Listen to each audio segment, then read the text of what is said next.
কথা ছিল না। ইউনূস সরকার একটা নন পলিটিক্যাল গভর্নমেন্ট হওয়ার কথা, কিন্তু আমি কিছুক্ষণ আগে একটা টক শোতে ছিলাম, আমি বলেছি যে আসলে যতটা আমরা প্রত্যাশা করছিলাম যে ইউনূস সরকার রাজনৈতিক আকাঙ্ক্ষা, মানুষের আকাঙ্ক্ষা বাস্তবায়ন করবে, কিন্তু দেখা গেল যে তিনি ক্ষমতা লোভী এবং জামাত এনসিপির পৃষ্ঠপোষকতা নিয়ে তিনি ক্ষমতায় দীর্ঘ সময় থাকার একটা পায়তারা করছে। আজকে দেখেন শেখ হাসিনা সরকারের পতন হয়েছে, শেখ হাসিনা সরকারের কেউ নাই, ফ্রন্ট লাইনে কেউ নেই।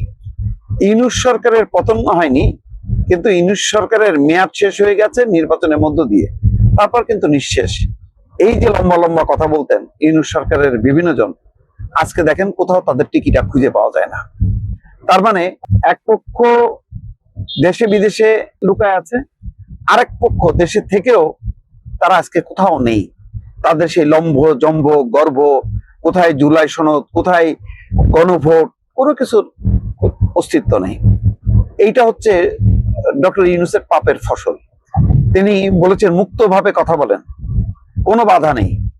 সেই মুক্তভাবে কথা বলতে যে আনিস আলমগীর গ্রেপ্তার হলো, আবু আলম মোহাম্মদ শহীদ খান, মঞ্জুল আলম পান্না, প্রত্যেককে জেলের ঘানি টানায় ছাড়ছে তিনি।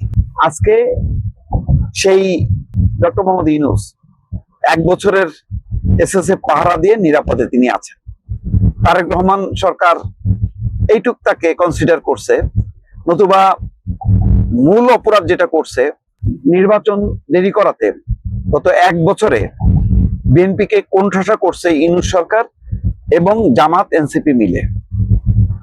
বিএনপির ঘাড়ের উপরে অপবাদ চাপাই দিয়ে, হ্যাঁ অপরাধ আছে, সেই অপরাধে তো এনসিপির যে যারা তরুণরা, যাদের বিপ্লব করার কথা, নতুন সংবিধান কি, দ্বিতীয় সংবিধান করবে, হ্যাঁ সেকেন্ড রিপাবলিক, কি কি সব কথাবার্তা বলতো না, সেগুলো উপহার দেওয়ার বদলে তারা দেখা গেল দুর্নীতি লুটপাটে মেতে গেল এবং নিজেদের অস্তিত্ব বিলুপ্ত করে তারা জামাতের মধ্যে ঢুকে গেল।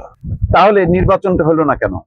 যে নির্বাচনের জন্য 15 বছর এই দেশের মানুষ সংগ্রাম করলো, আন্দোলন করলো, সেই নির্বাচন ঠেলতে ঠেলতে 18 মাস নিয়ে গেল, তারপরে নির্বাচনটা হলো এবং আপ্রাণ চেষ্টা করা হলো বিএনপিকে একদম মাটির সাথে মিশাই দেয়া। বিএনপি মাটির সাথে মিশে যায়নি, কারণ বিএনপি এমন একটা দল যার একদম শিকড় অনেক গভীরে, তৃণমূল পর্যন্ত যার শিকড় বিস্তৃত, সেই দলকে এইভাবে নিঃশেষ করা যায়নি। 15 বছরে আওয়ামী লীগ অনেক চেষ্টা করেছে, বিএনপিকেও বুঝতে পারেনি, জামাতকেও বুঝতে পারেনি, নিঃশেষ করতে পারেনি। কিন্তু জামাত রাতারাতি ভোল পাল্টে তারা মনে করলো যে আওয়ামী লীগের পলিসি নিয়ে বিএনপিকে নিঃশেষ করে দিয়ে তারা ক্ষমতায় আসবে এবং ইউনূসকে প্রেসিডেন্ট বানায় তারা একবার আজীবন ক্ষমতায় থাকবে।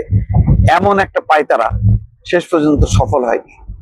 আর ইউনূস সরকার ক্ষমতায় আসার জন্য মততন্ত্র তৈরি করে এমন ভয় ভীতি অবস্থা তৈরি করলো, শেষের দিকে সমস্ত গণতান্ত্রিক প্রগতিশীল শক্তি এক হয়ে, ঐক্যবদ্ধ হয়ে ধানের শীষে ভোট দিয়ে বিএনপিকে জয়যুক্ত করে আপাতত একটা মুক্তির স্বাদ তারা পেয়েছে, যার ধারাবাহিকতা আমরা দেখছি আনিস আলমগীর মুক্তি পেয়েছে।